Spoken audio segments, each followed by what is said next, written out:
आदाब नाजरीन, सियासत टीवी के बेहद ख़ास प्रोग्राम हैदराबादी सितारे में मैं आपका मेज़बान केबी जानी इस्तकबाल करता हूँ। दोस्तों, अगर आपकी ज़िंदगी में कोई मकसद नहीं है तो आप अपनी ज़िंदगी को नुकसान पहुँचा रहे हैं, क्योंकि अगर आपकी ज़िंदगी में मकसद ना हो तो आप अपनी ज़िंदगी में कुछ भी नहीं कर सकते। ज़िंदगी में कुछ भी करने के लिए मकसद का होना लाजमी है।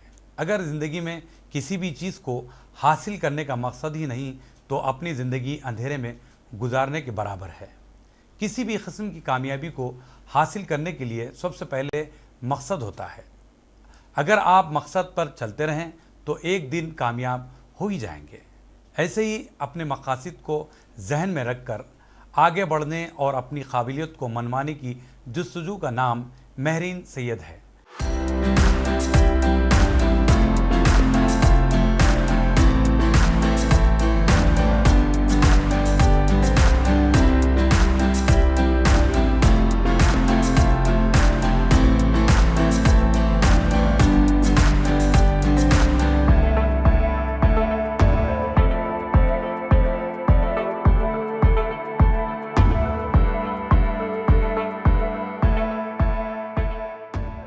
जो अपनी इनफरादी सलाहियत और काबिलियत के ज़रिए लड़कियों के ताल्लुक़ से जो एतराज़ात और सोच समाज में पाई जाती है, इसको मुनज़्ज़म और सादगी से ज़ाहिर करते हुए लड़कियों की समाजी हैसियत को अखलाक के दायरे में रखकर अपनी बात ज़ाहिर करने का एक ज़रिया सोशल मीडिया के मुख्तलिफ़ प्लेटफॉर्म्स की तवज्जो से किया है।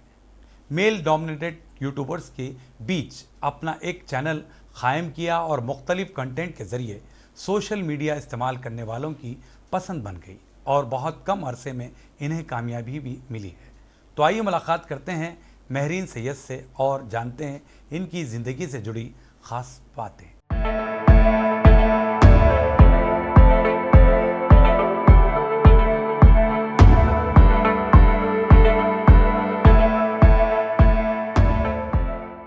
आपका बहुत बहुत इस्तकबाल किया जाता है हमारे इस प्रोग्राम में। महरीन, बड़ी खुशी हो रही है आज आप हमारे बीच मौजूद हैं हैदराबादी सितारे में। शुक्रिया मुझे बुलाने के लिए और ऑडियंस को भी सलाम। जी जी। महरीन, शुरुआत मैं आपके बचपन से करना चाहूँगा। कैसा रहा आपका बचपन? आम लोगों की तरह था या फिर थोड़ा सा डिफरेंट था? उस बारे में बताइए। मेरा बचपन आम लोगों की तरह था। जॉइंट फैमिली थी हमारी, लेकिन मेरे बचपन में हम लोग बहुत सारे एनिमल्स पाले, जैसे कि बिल्ली, कबूतर, एंड गार्डनिंग का शौक़ मेरे नानी को था, तो वहाँ से थोड़ा प्लांट्स का शौक़ भी है मुझे। अच्छा, यूँ रहा आपका बचपन? जी नहीं, अक्सर हम जो देखते हैं बचपन में जो बच्चे होते हैं वो खेल की तरफ बहुत ज़्यादा राग़िब होते हैं, लेकिन आपके साथ ऐसा नहीं हुआ है। अच्छा, तो खेल तो मैं कज़न्स के साथ खेलती थी, मेरे कोई सगे भाई बहन तो नहीं है। अच्छा, तो हाँ, बस उतना ही। अच्छा, खेलों में अगर कुछ खेल याद आते हैं, आप बचपन की वो चीज़ें याद करना चाहती हैं हमारे शो के ज़रिए? मैं टीचर खेलती थी डॉक्टर भी खेलती थी, एंड मेरे कज़न्स एक बार मुझे असली वाली सुई भी चुबा दिए थे खेल में तो ये भी हुआ मेरे साथ। अच्छा महरीन, वो कौन से फैक्टर रहे जिसके ज़रिए आप यूट्यूब चैनल से जुड़ गई? अच्छा, तो मैं यूट्यूब बहुत ज़्यादा देखती थी मेरे स्कूल के टाइम पे, 10th 9th क्लास के टाइम। उसके बाद स्कूल तो ख़त्म हो गया, उसके बाद कुछ तो करना है। अच्छा, इंटर में आ गए, बड़े बच्चे हो गए हम, वो वाली फीलिंग थी। फिर हाँ, ऐसे ही देखती थी। तो मैं इनिशियली स्टार्ट करी फैशन वीडियोस बनाते हुए। उसके बाद यूट्यूब एंड ऑल से इवेंट्स के इनविटेशंस आने लगे, मैं वहाँ पे जाने लगी। लोगों से बातचीत बढ़ी, लोगों से इंट्रोडक्शन हुआ, कई लोगों से बात करने का मौका मिला, वहाँ से कोलैबोरेशंस एंड ऑल आना शुरू हुए, तो ऐसा हुआ। अच्छा, तो वो कौन सा पहला वीडियो आपने शूट किया या फिर यूट्यूब चैनल से जुड़ने का जो किस तरह आपको वो चीज़ें अट्रैक्ट की? मेरा मानना ये है कि अगर आपको एक प्लेटफॉर्म मिल रहा है जहाँ से आप बहुत सारे लोगों तक पहुँच सकते हो या अपनी आवाज़ उठा सकते हो आप, तो सिर्फ लोगों को हंसाने के लिए ही नहीं, लेकिन आप उसको कुछ अच्छे यूज़ के लिए भी यूज़ कर सकते हो, जैसे कि लोगों की मदद करना या जानवरों की मदद करना। तो एक ग्रेटर पर्पस बोल सकती हूँ मैं, कि सिर्फ खुद के लिए ही नहीं, लेकिन आप दुनिया का भी अच्छा करो। नहीं, लेकिन महरीन, मेरा सवाल आपसे ये था कि पहला वीडियो आपका कौन सा रहा होगा? हाँ। उस बारे में बताइए, क्योंकि महरीन सैयद के नाम से आपका यूट्यूब चैनल चलता है जी। तो ये बाज़ाब्ता आपने कब शुरू किया, वो किस तरह हुआ, वो उस बारे में आप ज़रूर बताइए। 2017 में मैंने शुरू किया था, और मेरा पहला जो वीडियो था दोस्तों के बारे में था। लाइक दो दोस्त कैसा एक दूसरे से बातचीत करते हैं और किस तरह के दोस्त रहते हैं। लाइक एक रोतुड़ू दोस्त रहता है, कोई ऐसा भी रहता है जो बहुत किसी का मजाक बहुत उड़ाता है। लाइक कुछ भी छोटी मोटी चीज़ रहे तो उसमें मजाक उड़ाना ही उड़ाना है उसको। अच्छा। तो वैसा था, लेकिन वो अभी आपको नहीं मिलेगा क्योंकि मैंने उसे निकाल दिया यूट्यूब से। अच्छा, नहीं, इसकी वजह क्या है? वो जो आपने वीडियो तैयार किया था वो कंटेंट में उतना दम नहीं था, या फिर क्या चीज़ थी जो आपने यूट्यूब से ही बर्खास्त कर दिया? वो जब स्टार्टिंग में आप शुरू करते हो आपको ज़्यादा चीज़ें मालूम नहीं होती कि कैसे करनी है।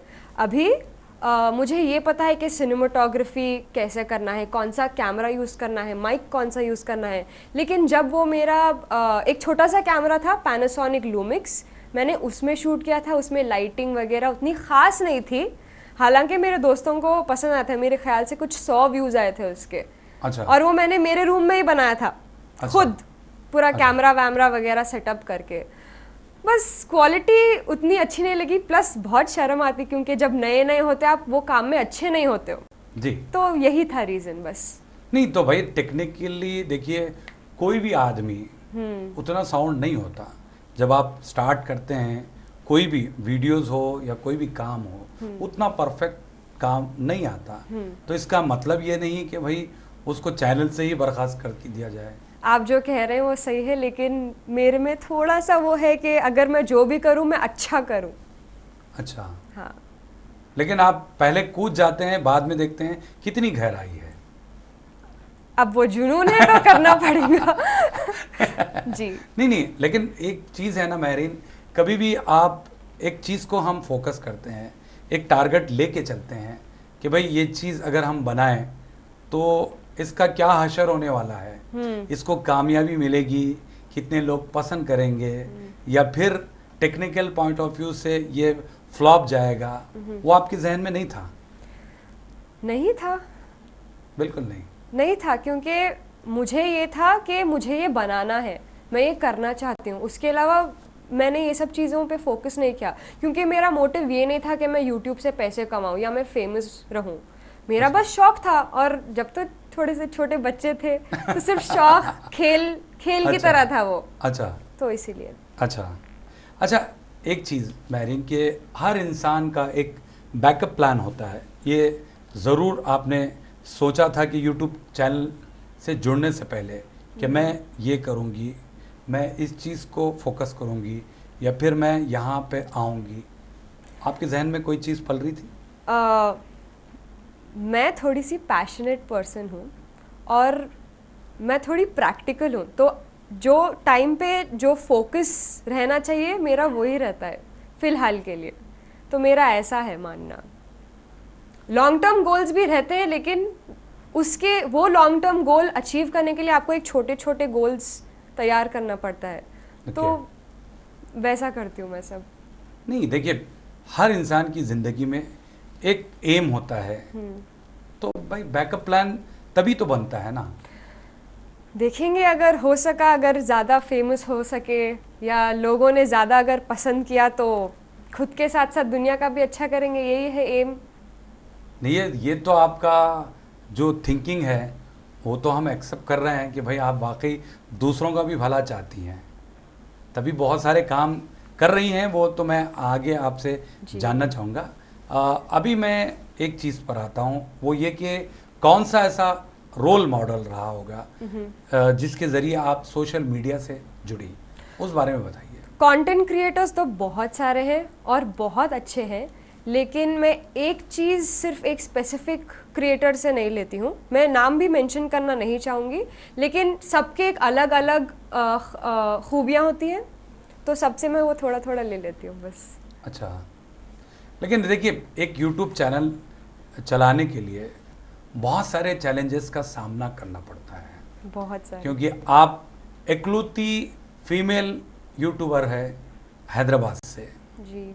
तो आपके दरमियान में कितने सारे चैलेंजेस आए हों, उस बारे में आप ज़रूर बताइए। सबसे पहला चैलेंज है फैमिली। फैमिली एक्सेप्ट करना, फैमिली अंडरस्टैंड करना कि आप क्या करना चाहते हो, क्योंकि अभी की जनरेशन को सोशल मीडिया, यूट्यूब वगैरह पता है, लेकिन जो हमारे मम्मी वाली जनरेशन है उनको तो वो सब नहीं पता है। बेशक। प्लस फैमिली भी थोड़ा ओवर प्रोटेक्टिव रहती है कि लड़की है, सेफ रहना चाहिए, चार लोगों की नज़रों में आए तो चार तरह की बातें भी होती हैं, तो उस चीज़ में आपको फैमिली का सपोर्ट पहले ज़रूरी है। उसके बाद आप प्रोफेशनल लाइफ में आप कैसे लोगों के साथ डील करोगे, या कैसे तरह के लोग आपको मिलेंगे, उनसे आपको हैंडल करना, उनसे मतलब अगर कोई कुछ गलत भी कर रहा है तो उसको हैंडल करना आपको आना चाहिए, वो एक दूसरी चीज़ है। Coming to the content part, उसके साथ नको फिरो तुम। क्यों, क्या हुआ? अच्छी नहीं होने, आखिरी निकले भी है, बॉयफ्रेंड ना है, बाहर फिरते रहती खाली, मेरे दोस्त के साथ ही फिर रही उन्हें। कंटेंट बनाने के लिए cinematographer, editor, equipment, actor, artist, बहुत सारी चीज़ें हैं जो उसकी ज़रूरत पड़ती है। एंड कभी कभी मैं भी स्ट्रगल करती हूँ उस चीज़ों में, तो इसलिए थोड़ा मेरा चैनल स्लो चल रहा है। कभी एग्ज़ाम्स आ जाते हैं, कभी आर्टिस्ट नहीं मिलते हैं, तो ऐसे तरह की हैं डिफ़िकल्टीज़। तो एक डिफ़िकल्टी नहीं है, कई सारे हैं, लोगों की तरफ से भी है एंड काम की तरफ से भी है, चाहे वो इक्विपमेंट हो या कुछ भी। नहीं, लेकिन महरीन देखिए, जो यूट्यूब चैनल होता है जी। शुरू तो आपको उतना रेम्यूनेशन जनरेट नहीं हो पाता। पहले तो आपको फाइनेंशियली तौर पर अपने आप को जो भी है पैसा आप लगाना पड़ेगा जी। एडिट के लिए, कैमरे के लिए, आर्टिस्टों के लिए। आप वो किस तरीके से सरवाइव करते हुए आगे बढ़ना कितना बड़ा चैलेंज होता है एक यूट्यूबर के लिए। तो जैसे आप जानते हैं, मैं तो एक स्टूडेंट हूँ, तो यूट्यूब चैनल चलाने के लिए तो पैसों की भी सख्त ज़रूरत होती है, चाहे वो आर्टिस्ट रहो या कैमरा रहो या जो भी है। तो मेरे फ्रेंड्स हैं जो, क्योंकि अब मैं स्टूडेंट हूँ तो मेरे फ्रेंड्स भी स्टूडेंट हैं और उनका टाइम तो थोड़ा बहुत निकल ही जाता है, तो वो आते हैं तो मैं जब शूट करती हूँ, अदरवाइज़ पैसों की तो ज़रूरत पड़ती है हर किसी को। सही बात है जी। यानी कि वो लोग भी शौकीन होते हैं और फिर वो लोग एज ए फ्रेंड आपको जी। सपोर्ट करना चाहते हैं। जी। सही है। अगर ज़्यादा शौकीन नहीं भी है, मेरा काम है, करना पड़ेगा तुमको, ऐसा भी करना पड़ता है। चलिए, आपकी दोस्ती में वो जान है, जी। वो क़ुव्वत है ना? वैसी दोस्ती मेंटेन भी करना पड़ता है। सही बात है। अच्छा महरीन, एक सवाल यहाँ पर मैं जोड़ना चाहूँगा कि सोशल मीडिया के ज़रिए आर्टिस्टों को अपना फ़न बताने के लिए एक बहुत बड़ा प्लेटफॉर्म मिला है। अगर ये मीडिया नहीं होता तो तब क्या होता? जब मैं यहाँ पर नहीं होती तो सोशल मीडिया और यूट्यूब वगैरह के वजह से बहुत सारे नए जॉब्स भी क्रिएट हुए हैं। अच्छा, तो वो भी एक अच्छी चीज़ है, लेकिन अगर वो नहीं होता तो मैं आज यहाँ नहीं होती, सिंपल सी चीज़ है। नहीं, फिर भी आपका नज़रिया क्या है, सोशल मीडिया होना चाहिए या नहीं? होना चाहिए। अब मैं सोशल मीडिया पे ही तो काम करती हूँ, अगर नहीं होगा तो मैं क्या काम करूँगी? सही बात है। लेकिन देखिए, एक बात है, अक्सर लोगों का मानना ये है कि भाई सोशल मीडिया आने से बहुत सारे इसमें माइनस पॉइंट्स भी आए हैं। हाँ। तो प्लस भी है, क्योंकि बहुत सारी मंतक, बेकार की मंतक भी चल रही है। उसको आप क्या कहेंगी? अभी आपके ऊपर डिपेंड करता है कि आप सोशल मीडिया अच्छे वे में यूज़ करना चाहते हो या बुरे वे में। अगर एक इंसान को फोकस करना है कि ज़िंदगी में आगे बढ़ना है, तो वो वैसे प्रोडक्टिव चीज़ों के लिए या कुछ सीखने के लिए भी यूज़ कर सकता है, राइट? तो इंसान से इंसान पे डिपेंड करता है ये। जैसी आपकी सोच रहेगी, हाँ। वैसा आप इस्तेमाल करोगे। जी। बिल्कुल। अच्छा, आपसे एक सवाल ये मैं जानना चाहूँगा कि सोशल मीडिया से जुड़ने के बाद आपको कितने फ़ायदे हुए हैं? बहुत फ़ायदे हुए हैं। पहली चीज़ एक्सपोजर मिला है, ब्रांड से बात करने को मिला, कई तरह के लोगों से बात करने को मिला। हाँ, पैसे भी थोड़े बहुत कमाए हमने। अच्छा, बहुत अच्छी बात है। तो हाँ, एक तरीके का कॉन्फिडेंस भी आ जाता है आप में जब आप 4 लोगों से बात करते हो या चीज़ें हैंडल करते हो, फाइनेंशियली इंडिपेंडेंट बनते हो। इस तरीके के फ़ायदे हुए हैं। अच्छा, वैसे तो आपने बहुत सारे वीडियोस तैयार किए हैं जी। जो आपका सबसे ज़्यादा पसंदीदा वीडियो जो आप हमारे नाज़रीन को शेयर करना चाहती हैं? एक पसंदीदा वीडियो जो है, बहुत सारे हैं वैसे तो एक है जिसमें ओवर प्रोटेक्टिव भाई है उस वीडियो के नाम का, और वहाँ पे एक ऐसा सीन है जिसमें भाई जब बाहर जाने की नौबत आती है तो भाई बोलता है बहन को कि जाओ बुर्खा पहन के आओ। अच्छा। बुर्खा भी पहन लिया, ग्लव्स भी पहन लिया, ऐनक भी पहन ली। उसके बाद जब बहन जाती है भाई के पास के भैया चलो जाना है, भाई देख के ही डर जाता है बहन को, क्योंकि पूरा कवर्ड है ना, पहचान नहीं पाता भाई खुद की बहन को। तो ये मेरा फेवरेट सीन है। भैया ड्रॉप कर दो ना। बाहर जाना है। बुर्खा कहाँ है? पहन के आती हूँ। अम्मा। भैया मैं हूँ। और भी बहुत सारे वीडियोस आपने तैयार किए हैं, उस बारे में बताइए, क्योंकि ये बिल्कुल शॉर्ट सीन की बात आपने की है। हाँ, तो मैंने एक वीडियो किया था कंट्री गाइस के साथ। उसका नाम था लेडीज़ की मेहनत इन रमज़ान। तो लेडीज़ के जो भी छोटे मोटे प्रॉब्लम्स या जो भी स्ट्रगल से गुजरते हैं वो रमज़ान के टाइम, चाहे वो इफ्तार बनाने में रहने दो या गलती से वो जो भजिए बनाने का आटा होता है, नमक कम दिख रहा, अरे मैं तो रोजा हूँ, तो वो गलती से चख लेते हैं ना ताकि नमक सही है या नहीं। तो वैसे छोटे मोटे चीज़ों से वो वीडियो बनाए। बहुत प्यारा वीडियो है, अगर आप चाहे तो जाके देख सकते हैं। अच्छा,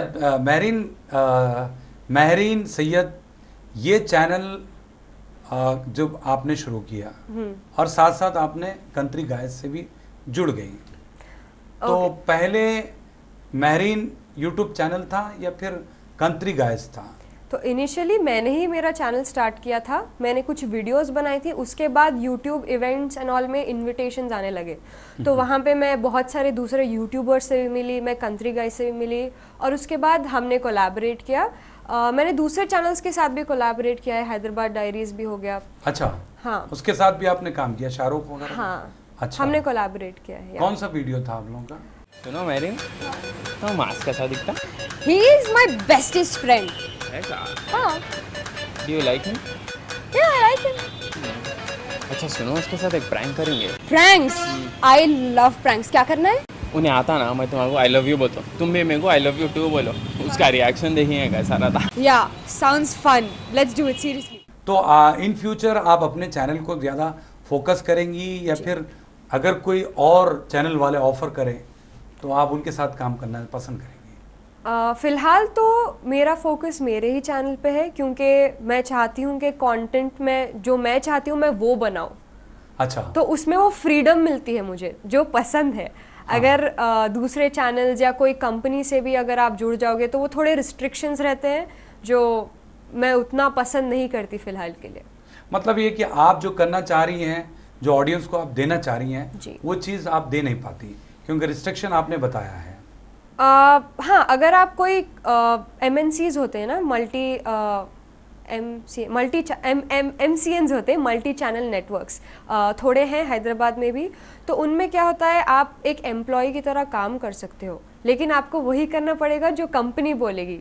अच्छा, ऐसा भी होता है। हाँ नहीं, एक चीज़ है महरीन कि देखिए जो चैनल एस्टैब्लिश्ड है जी, ऑलरेडी उनके वीडियोस काफ़ी लाखों में व्यूज़ है जी, उससे जुड़ने से आप ही को फ़ायदा होगा ना? आप जो कह रहे हैं, आप बोल रहे हैं मुझे खुद की दुकान छोड़ के दूसरों की दुकान संभालने के लिए या चलाने के लिए, तो मैं वो क्यों करूँगी? सही है, तो आप अपने चैनल को फोकस ज़्यादा कर रही हैं जी, क्योंकि देखिए ऑलरेडी आपने शायद दूसरे चैनल्स में भी काम किया था। हाँ, तो वो मेरे जहन में था, तभी तो मैंने आपसे सवाल किया। बहरहाल बहुत सारे सवालात आपसे करने बाकी है, यहाँ पर मैं आपको थोड़ा सा रोकूंगा। तो नाजरीन, आप कहीं जाइएगा नहीं, इस दिलचस्प गुफ्तगू को हम आगे बढ़ाएंगे एक मुख्तसर से वक्फे के बाद।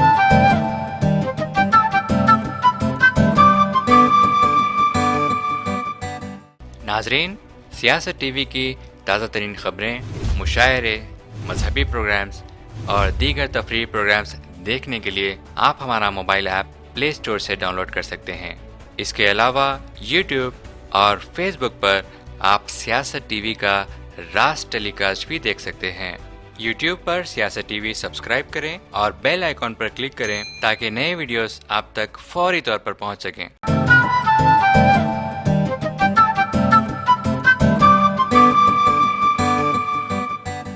वक्फे के बाद आप सभी का हम खैर मकदम करते हैं हैदराबादी सितारे प्रोग्राम में। आज हम बात कर रहे हैं हैदराबाद के मशहूर यूट्यूब चैनल महरीन सैयद से, जो महरीन सैयद जी आज हमारे स्टूडियो में मौजूद हैं। वक्फे से पहले आपने अपने कैरियर की इब्तदाई दौर की बातें बताई और बहुत सारी चीज़ों को आपने फोकस किया। अभी मेरा अगला जो सवाल है कि भाई समाज में आज भी लड़कियों को वो मुकाम अता नहीं होता जो वो पाना चाहती हैं। जी। आपके तजुर्बे के एतबार से हमें बताइए। अच्छा, समाज वाले बहुत बोलते हैं और उस वजह से जो फैमिलीज़ होते हैं उनको है ना लड़कियों की स्पेसिफिकली बहुत फिक्र रहती है, ओवर प्रोटेक्टिव रहते हैं वो लोग कि बच्ची हमारी सेफ रहना, कोई कुछ बोलना नहीं उनको। तो उस चीज़ की वजह से भी शायद फैमिलीज़ नहीं चाहती हैं कि लड़कियाँ ऑनलाइन पोस्ट करें, या ऑनलाइन भी बहुत सारे स्कैम्स या हो ऐसी बहुत सारी कई चीज़ें हैं जिसमें लड़कियों को बहुत अच्छे से प्रोटेक्टेड, सावधानी से, हिंदी वर्ड यूज़ कर रही हूँ मैं, रहना चाहिए। तो वो एक चीज़ है। लेकिन मेरे वीडियोस में पहली चीज़ मुझे भी मेरे फैमिली को समझाना पड़ा कि ये क्या है और मैं क्यों करना चाहती हूँ ये। अच्छा। उसके अलावा हमारे वीडियोस के थ्रू हम ये भी बताना चाहते हैं कि अपने अखलाक के दायरे में रह के भी आप बहुत कुछ कर सकते हो। लड़की रह के आप दूसरे लड़कियों को भी इंस्पायर कर सकते हो कि अगर आपको कोई चीज़ पसंद है, आपको पैशन है, तो आप खुद के पैरों पे खड़े भी हो सकते हो। तो ये एक चीज़ है जो कंटेंट के थ्रू इंस्पायर कर सकते हैं हम लोगों को। तो ये एक चीज़ है। हाँ। अच्छा, लेकिन महरीन, आप जब यूट्यूब चैनल चलाती हैं तो बहुत सारे ऐसे कमेंट्स भी आते होंगे, क्योंकि एक लड़की होते हुए आप ये चैनल चला रही हैं, आप हमको क्या बताना चाहती हैं, तब आपका क्या रिएक्शन होता है उनके लिए? कमेंट्स ज़्यादातर अपने ही लोगों से आते हैं, वो बहुत बुरा दिखता है पहली चीज़। जी जी। कि इतने सारे रिस्ट्रिक्शंस या स्ट्रगल के बाद भी जब फैमिली समझाती है तो आगे के लोग जो पब्लिक देखती है ना, वो बहुत कई सारे ऐसी चीज़ें बोलते हैं जो बहुत हर्ट करती है। अच्छा। अब फॉर एग्जाम्पल मैं स्कार्फ हिजाब पहन के भी बनाती हूँ, तो उसके ऊपर भी बहुत कमेंट्स आते हैं कि दिखाना क्या चाह रहे हो, ऐसे करने से अच्छा तो बिल्कुल मत करो। तो ये चीज़ भी बहुत बुरी है, जो आगे वाले को करना नहीं चाहिए। अगर आप करते हो ये तो मत करिए। मेरा रिएक्शन, मैं उतना ध्यान नहीं देती हूँ उन पे, क्योंकि मैं पॉजिटिव पे फोकस करती हूँ। शुरू में बहुत बुरा लगता था, ऐसे भी वाक़े हुए हैं जहाँ पे मेरी फैमिली भी देख ली, उनको बहुत बुरा लगा। उन्होंने मुझसे ये भी कहा कि क्यों कर रही हो ये सब, मत करो। लेकिन समझा लेती हूँ मैं उनको, क्या कर सकते हैं। नहीं, लेकिन देखिए महरीन, आपने एक अच्छे प्लेटफॉर्म से यूट्यूब चैनल के ज़रिए आप मैसेजेस देना चाहती हैं जी। या फिर आपका क्या मकसद है वो हमारे इस चैनल के ज़रिए बताएं। थोड़े से मकसद हैं। पहली चीज़ तो है कि लोगों को हंसाना।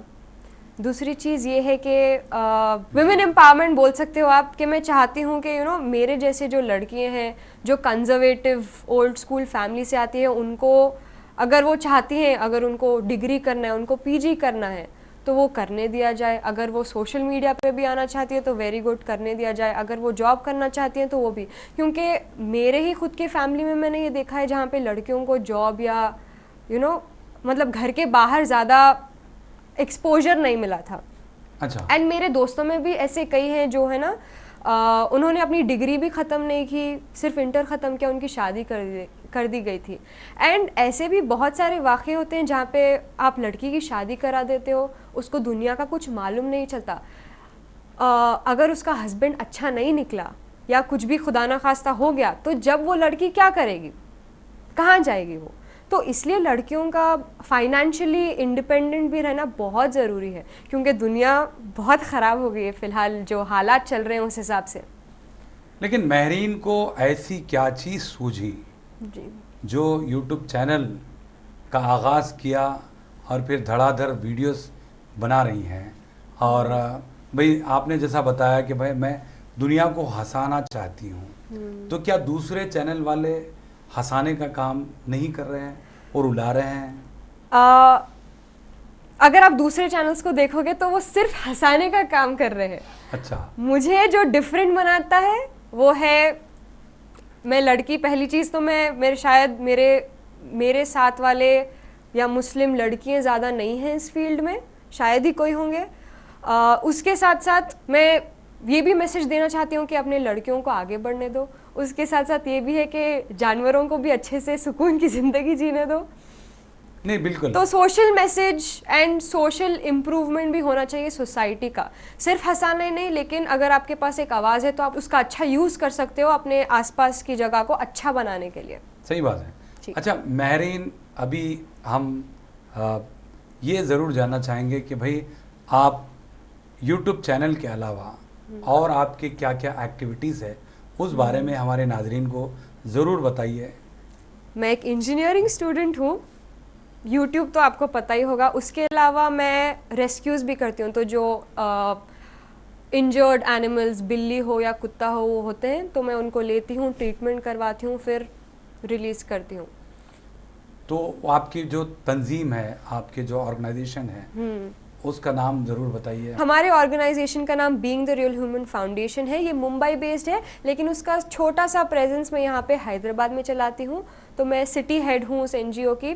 और उसके अलावा हम डॉग्स का स्टेरलाइजेशन करते हैं, उनको रेस्क्यू करते हैं। अगर क्रूअल्टी कोई कर रहे हैं तो उनसे जाके बात करते हैं कि ऐसा मत करिए, क्योंकि आज के ज़माने में जो बच्चे को बात करना नहीं आता है ना, उसको ये सिखा दिया जाता है कि अगर कुत्ता दिखे तो उठा के पत्थर मारो। उन्हें इतना छोटा है, उसको बात करना नहीं आता है, तो जो बड़े सिखाएंगे वही तो वो सीखेगा ना। तो शुरू से आना चाहिए लोगों को कि इंसानियत दिखाए। नहीं, ये तो बात बराबर आपने कही जी। कुत्ता अगर दिख जाए तो पत्थर मारते हैं, तो कुत्ते भी तो खामोश नहीं बैठते ना। आप जब तक जाके कुत्ते को छेड़ोगे नहीं, वो कुछ नहीं करेगा। ये तो आप बोल रही हैं क्योंकि आपके पास माशाल्लाह से कितने डॉग्स, हाँ, जो आप रोजाना उनको खाना देती हैं, हाँ, या उनका टेक केयर करती हैं। तो 50 डॉग्स हैं जिनको मैं और मेरी फैमिली खिलाती है, पिलाती है, टेक केयर करती है।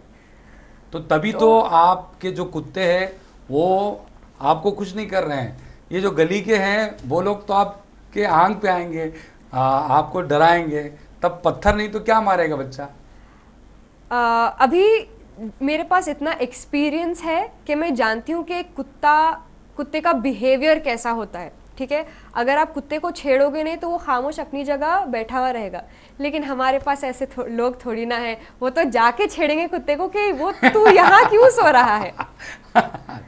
जानबूझ के गाड़ियाँ भी चढ़ाते हैं लोग। तो ऐसी चीजें नहीं करनी चाहिए लोगों को। तो लोग अपनी जगह रहना चाहिए एंड कुत्ता अपनी जगह रहेगा।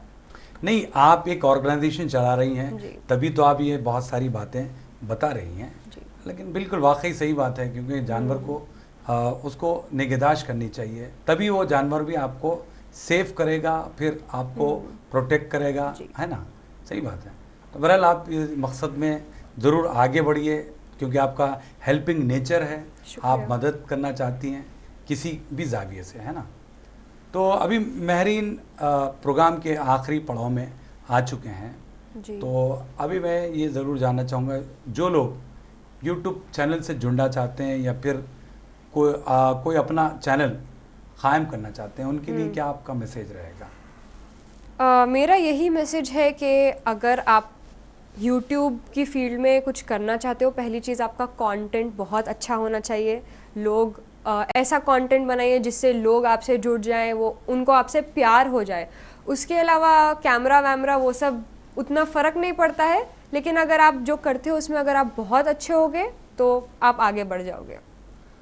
अच्छा, ये मैं ज़रूर यहाँ पे आपसे पूछना चाहूँगा, वो ये कि देखिए हैदराबाद में जो वीडियोस तैयार किए जाते हैं उसमें कोई अनोखापन नहीं होता, एक तरह के वीडियोस होते हैं। कोई ऐसा वीडियो जो सब पर गालिब हो, ऐसा क्यों? अभी अगर देखा जाए तो मुंबई में बहुत सारे कंपनीज या इंडस्ट्री वैसी है जहाँ पे वो टैलेंट ढूंढ के ला सकते हैं, लेकिन यहाँ पे यूट्यूब के फील्ड में हम लोग इंडिविजुअल क्रिएटर्स हैं और हमारे पास रिसोर्सेज वगैरह सब कम है। तो हमको एक यूट्यूब वीडियो बनाने के लिए हमको आर्टिस्ट चाहिए, हमको सिनेमाटोग्राफर चाहिए, एडिटर चाहिए, राइटर भी चाहिए। तो ये सब चीज़ें हम सिर्फ अकेले कर रहे हैं। मैं मेरे चैनल का ये सब कुछ अकेले करती हूँ, तो इसमें क्या है, लिमिट हो जाता है ना एक इंसान के क्या क्या कर सकता है। अगर आपको, ठीक है हैदराबाद में बहुत सारा टैलेंट है, लेकिन शायद वो टैलेंट मुझ तक नहीं पहुंच पा रहा ताकि वो मुझे वीडियोस लिख कर दे दे या मेरा वीडियो शूट कर पाए। तो इस वजह से मेरे ख्याल से हमारा बहुत लिमिटेड कंटेंट देखने को मिल रहा है हमें, ज़्यादा यूनिक चीज़ें नहीं देखने को मिल रही हैं क्योंकि रिसोर्सेज वगैरह भी कम है हमारे पास। नहीं, लेकिन महरीन, अगर आपके पास सोर्सेस नहीं है तो फिर यूट्यूब चैनल को फिर आगे किस तरीके से बढ़ाएंगी?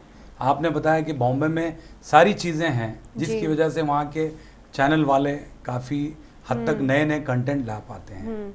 आपके पास जब राइटर्स की कमी है, टेक्निकल डिपार्टमेंट बिल्कुल कमज़ोर है जी, तब आपका चैनल बूस्ट कैसे होगा? जब YouTube पे रेवेन्यू जनरेट होने के लिए टाइम लगता है। अगर आप एक बहुत फेमस हो गए, आपके वीडियो पे मिलियंस ऑफ व्यूज़ आ गए, तो जब शायद जाके रेवेन्यू जनरेट होने के बाद क्रिएटर्स क्या कर सकते हैं, हायर कर सकते हैं लोगों को, चाहे वीडियो लेने के लिए हो या वीडियो राइट करने के लिए हो। तो सब चीज़ पैसे का खेल है, पूरी दुनिया पैसे पे चलती है, ये सिंपल सी चीज़ है। लेकिन जब आपके पास पैसे नहीं है, फिर आपने ये बेड़ा क्यों उठा रखा है, अपने सर पे इतना बड़ा बोझ क्यों रखा है यूट्यूब चैनल का? किसने बोला मेरे पास पैसे नहीं है? इंटरव्यू के बिल्कुल आखिरी पड़ाव में आ चुके हैं, तो आखिरी हमारा जो राउंड होता है वो होता है रैपिड फायर। उसको हमने चलते चलते का नाम दिया है। ओके, हम सवाल करेंगे, फौरी आपको जवाब देना है। जी बिल्कुल रेडी है? रेडी, बिल्कुल, यस। चलिए, मेरा पहला सवाल ये है कि 3 ऐप्स जो आप ज़्यादा इस्तेमाल करते हैं वो क्या हैं? Instagram, WhatsApp, YouTube. नए गीत पसंद है या पुराने गीत? शाहरुख खान के पुराने वाले। अच्छा, आपकी ज़िंदगी का ख्वाब? मेरे ख्वाब बदलते रहते हैं टाइम के हिसाब से। अच्छा, मैं बहुत एम्बिशियस हूँ, एक चीज़ अगर मुझे मिल गई, एक ख्वाब पूरा हो गया, नेक्स्ट ख्वाब। ओके। जब आपको गुस्सा आता है तो बताइए कौन से बैड वर्ड्स आप इस्तेमाल करती हैं? अगर मैं गुस्से में रही तो किसी का भी मेरे सामने ना आना ही बेहतर है। आप भी ज़रा संभल के रहिए मुझसे। अच्छा, अगर आपको कोई लड़का धोखा दे तब आप क्या करेंगी? इतनी किसी की हिम्मत नहीं है। दूसरी चीज़, मैं उस किसी को उतना चांस नहीं दूंगी। जी जी, अच्छा। अच्छा, आपकी फेवरेट मूवी कौन सी है? बहुत सारे हैं, लेकिन मेरी फेवरेट मूवी मैं हूं ना सबसे ज़्यादा है। ओके। अगर आप फेमस हो गए हों तो किस चीज़ के लिए आप फेमस होना चाहेंगी? मैं मेरे काम के लिए फेमस होना चाहूँगी, चाहे वो कंटेंट में हो या सोशल वर्क में रहो, बस। ओके। आधी रात का वक्त है, आप शदीद बोर हो रही हैं, ऐसे में आप किसको कॉल करना पसंद करेंगी? आधी रात में उनको कॉल नहीं कर सकते, सीधा नेटफ्लिक्स डाल के बैठ जाना रहता। अच्छा, दुनिया की सबसे पसंदीदा चीज़ क्या है? खाना, फूड। अच्छा, बिरयानी। तो पसंदीदा डिशेस में? मेरे को मुगलाई खाने बहुत पसंद है, जैसे कि कबाब, ग्रिल्ड चिकन, बिरयानी। वो चीज़ें खाए तो खाए जैसा दिखता, वरना ये बर्गर पिज्ज़ा में दिल नहीं भरता। ओके, ठीक है। चलिए, बहुत बहुत शुक्रिया, थैंक यू। बड़ी अच्छी अच्छी आपकी पसंदीदा डिशेस हैं। Thank you. इंशाल्लाह कभी आप बनाएं तो तब हमें याद कीजिए। खाना पकाना नहीं आता। जब भी आप सीख जाएं इंशाल्लाह, है ना? जी। ठीक है। तो बहरहाल महरीन, आप आई, इतना वक्त दिया, आपका बहुत बहुत शुक्रिया, थैंक यू वेरी मच। मुझे भी बहुत अच्छा लगा आपसे बात करके इतनी देर। जी जी, या थैंक यू। तो नाजरीन, आज के लिए इतना ही। ऐसे ही सितारों का सिलसिला जारी रहेगा। हैदराबादी सितारे प्रोग्राम में। आप अपने दोस्त और रोज़ के बी जानी को इजाज़त दीजिए। अल्लाह हाफिज़।